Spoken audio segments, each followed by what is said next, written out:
च्या नगरपालिकेच्या ज्या निवडणुका पार पडल्या त्याच्यामध्ये राष्ट्रवादी काँग्रेस पार्टी आणि भारतीय जनता पार्टी आम्ही दोघांनी मिळून शहर विकास आघाडीच्या माध्यमातून निवडणूक आम्ही कॉन्टेस्ट केली होती।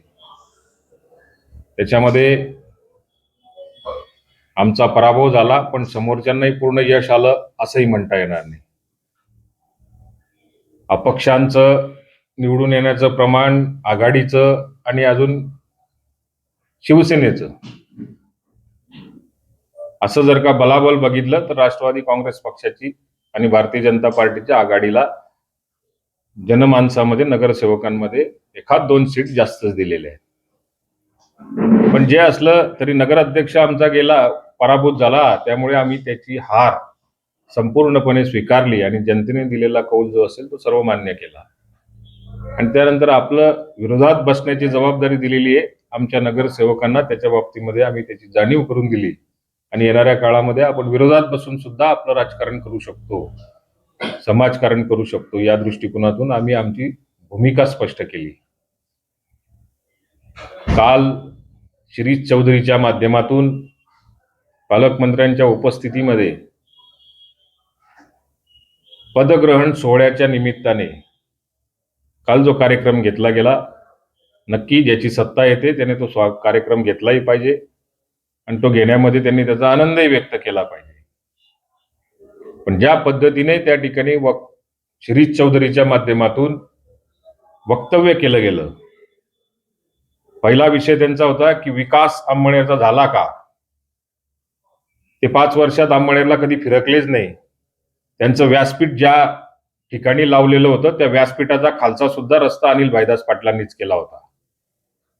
ज्या परिसरामध्ये त्यांचा माईकचा आवाज जात होता, मार्केटच्या परिसरामध्ये, त्या परिसराचं नंदनवन रस्त्याच्या माध्यमातून, विकासाच्या माध्यमातून ते अनिल भाईदास पाटलांनीच केलं होतं। शिरीष चौधरी पुढच्या काळामध्ये जेवढ्या अंमळनेर शहरामधल्या ज्या ज्या भागामध्ये जाणारे, त्या भागातल्या ज्या गाडीतून बसून जाणारे, त्याच्या खालचा रस्ता सुद्धा अनिल भाईदास पाटलांनी मागच्या 5 वर्षात केलेला आहे। शहराचा विकासाची दिशा ही मागच्या 5 वर्षाच्या काळामध्ये आम्ही जी ठरवली होती त्या पद्धतीने ती चाललेली होती आणि ती चालूही ठेवण्याचा आमचा आजही प्रयत्न असणार आहे। पण विकासाच्या ठिकाणी राजकारण करणं म्हणजे आपल्या अंमळनेरच्या जनतेने आपल्याला दिलेला कौल याचा विश्वासघात करणं असतं। म्हणून विकासाच्या राजकारणामध्ये आम्ही कुठे आड येणार नाही आणि त्याच्यासाठी आम्हाला आड येण्याची आवश्यकता पण नाही आणि ती आमची संस्कृती पण नाही। इथपर्यंत ठीक असतं, राजकीय क्षेत्रामध्ये आरोप करायचे असतात, पण विकास काय झाला हा प्रश्न ज्यावेळेला विचारतो तर काय नाही झाला हेही सांगावं लागतं। काय नाही झाला हे स्पष्टीकरण शिरीष चौधरीच्या उभ्या आयुष्यात त्याला, जोपर्यंत मी या विधानसभा क्षेत्रात काम करतो तोपर्यंत त्याचं स्पष्टीकरण देता येणार नाही। पण काय झालं ही यादी त्यांना ज्या दिवशी पाहिजे असेल त्या दिवशी त्यांच्यापर्यंत पोहोचवण्याचं काम हे मी करेल किंवा खुल्या चर्चेसाठी आवाहन करेल की तुम्ही केलेल्या तुम्हाला संधी दिलेली या अंमळनेरच्या 5 वर्षाच्या कार्यकाळात आणि मला दिलेल्या संधीच्या 5 वर्षाच्या कार्यकाळात मी काय केलं, हे आमोरासमोर खुली आव्हान आहे की त्याच्यासाठी चर्चेमध्ये आपण एकमेकाचं काम सिद्ध करायला पाहिजे। या सगळ्या याच्यामध्ये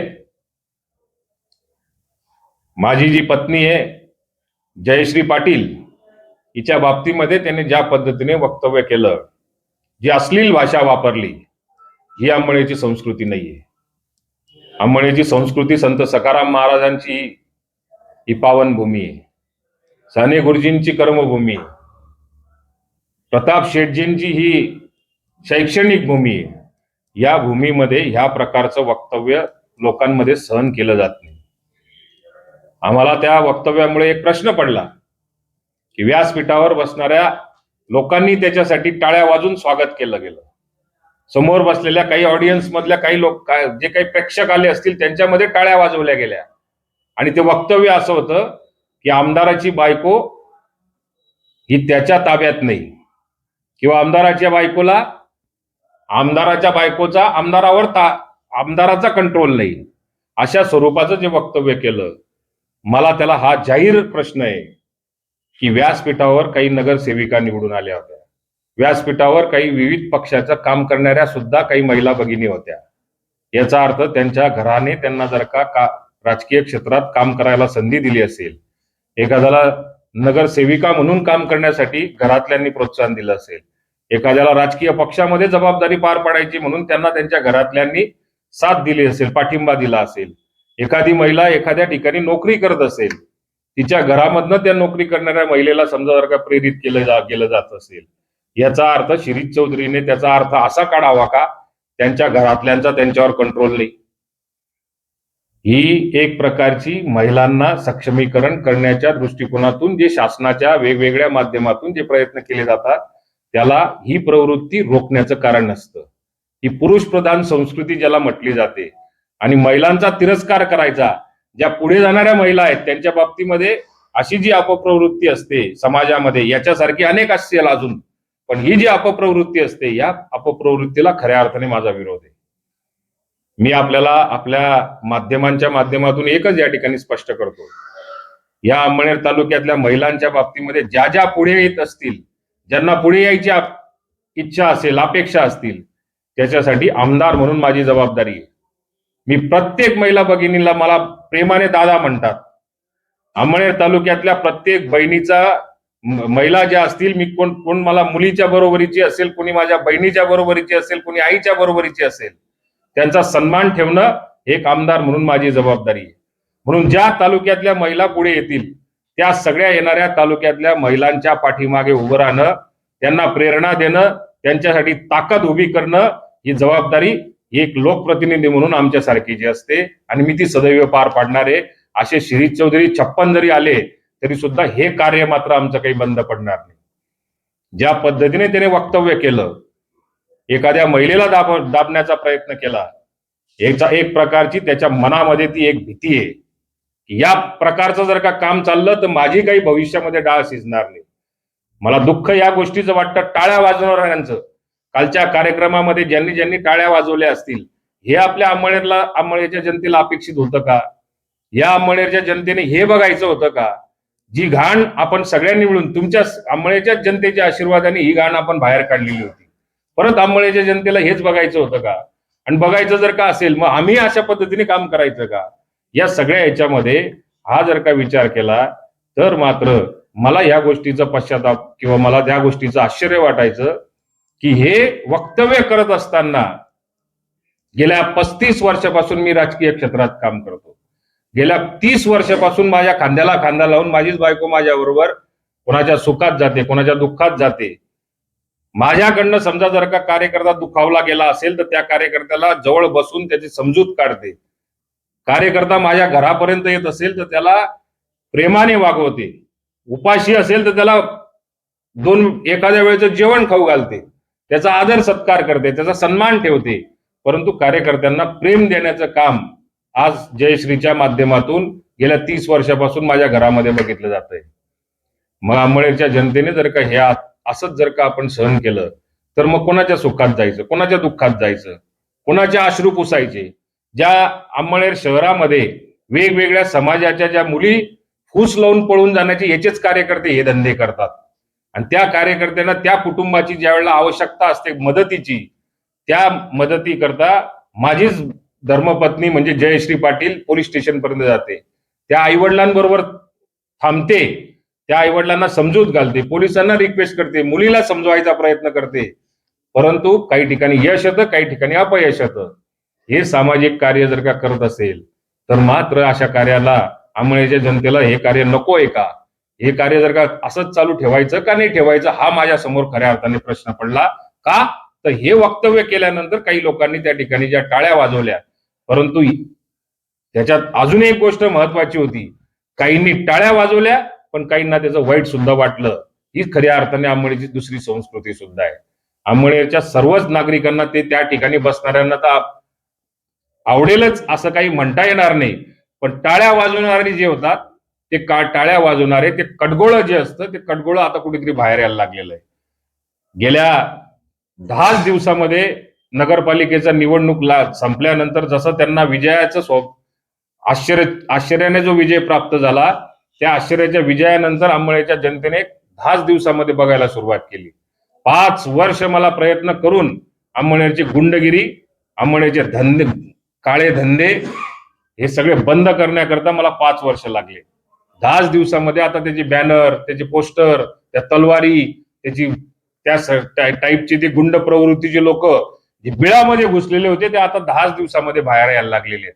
आता हे परत बिळामध्ये घालण्याचं काम कोण करेल? करायचं असलं तर मग मी आमच्यासारख्याने हे ऐकायचं का? याचा पश्चाताप आमच्यासारख्याला नेहमी होत असतो. परंतु माझी आपल्याला सगळ्यांना एक विनंती असणार आहे, माझी सगळ्या अंमळीच्या नागरिकांना, अंमळीच्या जनतेला एक विनंती असणार आहे, ह्या अपप्रवृत्तीला दुसरं कोणीच वाढवत नाही तर आपणच वाढवत असतो. तो नगराध्यक्ष हा निवडून आलेला आहे, हा त्या शिरीष चौधरीच्या नावावर किती निवडून आलेला आहे हे काही या ठिकाणी सांगण्याची आवश्यकता नाही. तो आलेला आहे, तो त्याच्या चांगुलपणामुळे किंवा तो आलेला असेल तर त्याच्या कर्तृत्वामुळे किंवा त्याच्या चेहऱ्याकडे बघून किंवा अन्य कुठल्या कारणामुळे तो कदाचित निवडून आला असेल किंवा आमच्यावरती आमच्या काही चुका झाल्या असतील म्हणून कदाचित आम्हाला नाकारलं असेल लोकांनी.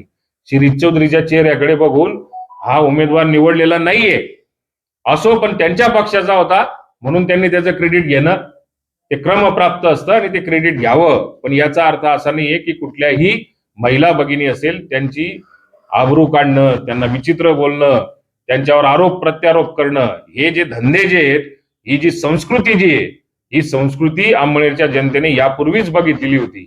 2016 मध्ये ह्याच प्रकारचं कृत्य केलं. माझ्यासारख्या माणसाच्या हातावर, अंगावरती त्याने हात उचलला.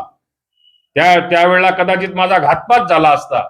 तीच नगरपालिकेची निवडणूक परत पुनरावृत्ती होऊन परत या 2025च्या निवडणुकीमध्ये आपल्याला घडताना दिसत होती. आज ती परत त्यांची वृत्ती जी असेल ती वृत्ती आपल्याला सगळ्यांना बघायला मिळाली. एकीकडे राज्याचे मुख्यमंत्री असतील, राज्याचे उपमुख्यमंत्री असतील, यांच्या माध्यमातून लाडक्या बहिणींच्या नावाने आम्ही सगळेजण महिला सक्षमीकरण करण्याच्या दृष्टिकोनातून गल्लोगल्ली जातो आणि दुसरीकडे शिवसेनेच्या माध्यमातून महिलांचं जाणदर करणारी ही जी प्रवृत्ती आपल्याला बघायला मिळते. याचा अर्थ राजकीय क्षेत्रामध्ये आता आपण कोणाला घ्यावं आणि कोणाला घेऊ नये याच्यासाठी सुद्धा आपण राजकीय क्षेत्रामध्ये राजकारण्यांनी सुद्धा वर विचार केला पाहिजे. आज महिला सक्षमीकरण करण्याच्या दृष्टीने राज्य सरकार प्रयत्न करते आणि महिलांना डिप्रेशन मध्ये आणणं, महिलांना टॉर्चर करणं किंवा महिलांना अपमानित करणं हे दुसरं कार्य सुद्धा काही पक्षांच्या माध्यमातून अंमळनेरमध्ये जर का होत असेल तर त्याचा आम्ही सगळे मिळून निषेध करतो. माझ्यावरती आरोप केला. मुळात अवैध धंदे मला सुद्धा शोधावे लागतात, कोणते कोणते असतात असं. त्याच्यामुळे माझ्या माध्यमातून अवैध धंदे होणं या अंमळनेरच्या जनतेला थोडं तरी पटेल का? अवैध धंदे असतील, सट्टा कोणाचा चालतो, मटका कोणाचा चालतो, क्लब कोणाचे चालतात, या प्रत्येक टपरीवरती छोट्या छोट्या लोटगाडीवरती डुप्लिकेट दारू जी असते, बनावट दारू जी असते ती कोणाची येते? माझी येते कधी? या बनावट दारू करणाऱ्यांनी माझ्यासारख्याला अवैध धंद्याच्या बाबतीत शिकवू नये. हे धंदे आमच्या रक्तात नाही, हे रक्तात असतील तर ते तुमच्या रक्तात आहे, आमच्या रक्तामध्ये हे धंदे नाही. दादा त्यांच्यावर गुन्हा दाखल होईल का? कोणता गुन्हा दाखल करून कोर्टामध्ये जाण्यापेक्षा जनता जी गुन्हा आहे, जनतेच्या ही गोष्ट लक्ष आणून द्यायची आहे की ही प्रवृत्ती आपल्या अंमळनेरला चालत असेल का, आणि चालत असेल तर मग काय करणार?